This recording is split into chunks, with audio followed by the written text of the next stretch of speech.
Hello, everybody. Today we are going to talk about keywords. We are going to talk about what they are. We are going to talk about why we need them. We are going to talk about what they are going to do, and we are going to talk about how to create them. So, the first thing that I'm going to do is I'm going to play a video for you so that you can learn a little bit about how searching on the internet works, and then we're going to tie that into keywords. So here's the video. It's only a couple minutes long. The web may seem like a vast ocean when it comes to finding something you need. Thankfully, search engines can help turn oceans of information into small pools that make finding information easier. This is Web Search Strategies in plain English. Before we dive in, let's talk a bit about how search works on the web. Search engines go out and try to account for every word on every web page. All this information is then organized for easy reference. When you search for a word, the search engine finds all the pages where the word appears and displays them in the search results. Usually, the pages that appear highest in the search results have lots of other web pages linking to them. Each link acts as a vote to say, this may be a good resource. The problem is that there are often too many results. You need a way to reduce the number of results so you can find what you need. Let's look at how this works. Say you're looking for a specific kind of fish, and these represent all the websites on the web. Searching for fish doesn't help much. There are way too many results. You need to be more specific.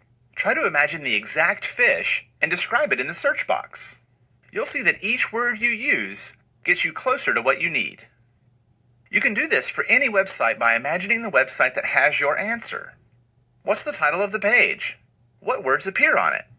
If you put those words in the search box, you'll get closer to finding answers.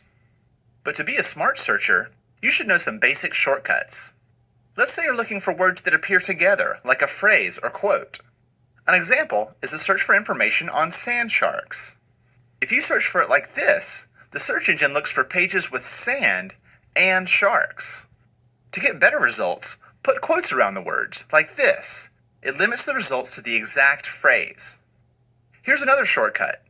Words often have multiple meanings. Consider the word mullet, which is both a fish and a hairstyle.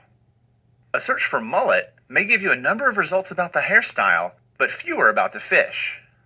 To remove the results about hair, place a hyphen or minus sign just before the word you want to exclude, which means, show me the pages about mullet, but take away results relating to hair. By being specific and using words and symbols that remove useless information, you can find exactly what you need and keep the web from swallowing you whole. I'm Leela Fever, and this has been Web Search Strategies in plain English. Okay, so keywords are those words that help us search for the information that we need. If I had a whole question, like what is the leadership of England like? And I type in that whole word or that whole question into a search bar, every single individual word is going to be searched for. What is going to have a search? Is going to have a search. The is going to have a search all the way through. I don't want the internet to search for every single one of those words. By adding in all those other words, what, is, and, to, from, those kind of words, it actually hurts our search. It keeps us from finding the information we need. So what we need to do is we need to be specific about the words we want the internet to search for. And that is why we generate keywords. What we are doing is we're creating a list of specific words we want the internet to search for when we are looking for information. Excuse me. So here's how we do that.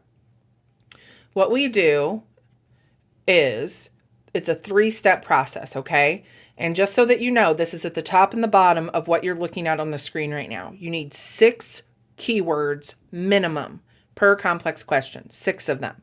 So overall, if you have 3 questions, you're going to have 18 or more keywords. Okay, so I have my first question here. What does the leadership what is the leadership in England like? Okay, I have that.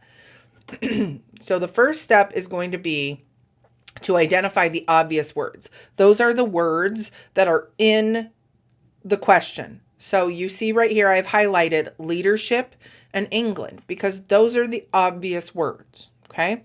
The second thing that I'm going to do to generate keywords is I'm going to stretch my thinking.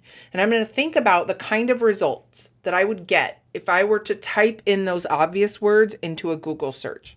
So if I were to type in leadership in England into a Google search, I'd probably get some stuff back about the Queen, a king, the government. And so you see here, those are highlighted. Those become other search terms, okay? Other keywords.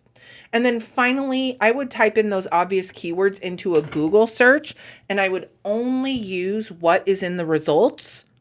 So prime minister and monarchy both came up when I typed leadership in England into a Google search. And so now I have 7 keywords. Leadership England, there's 2. Queen, king, government, there's 3 more. And then prime minister is 1 search term. It has quotes around it. Even though it's 2 words, it's 1 keyword because I would want it to look for those 2 words together. And then monarchy is my last one. So I have 7 for my first question. Let's practice together with my second question. So here I have, what is the geography of England like? Okay, so my obvious ones are geography and England.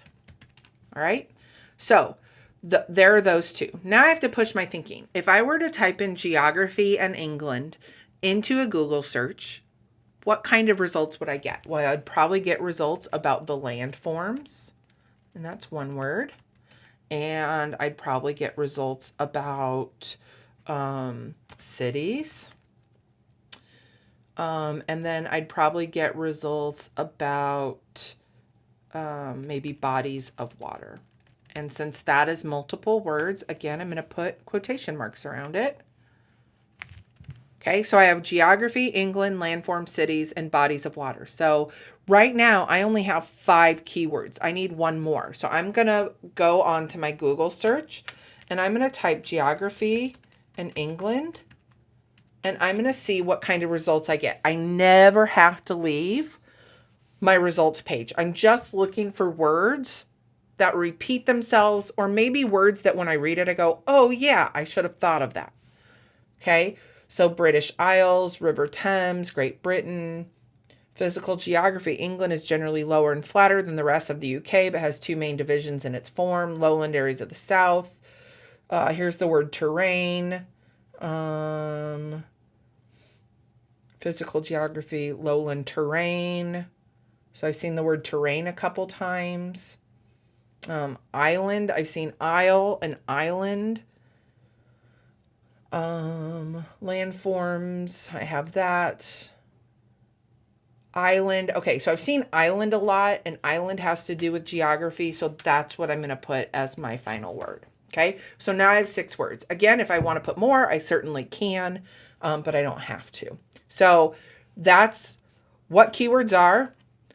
We talked about how we're going to use them. We're creating a word bank so that we have words to choose from when we're searching. And we talked about how to create them. So again, this here is what you're going to walk through when you're creating your 6 keywords per complex question. Are the obvious words, then stretch your thinking, then use Google results. If you need help or have questions, you need to come in before or after school, or maybe watch the video again and go through it step by step. But I'm more than happy to help you if you need help, and good luck.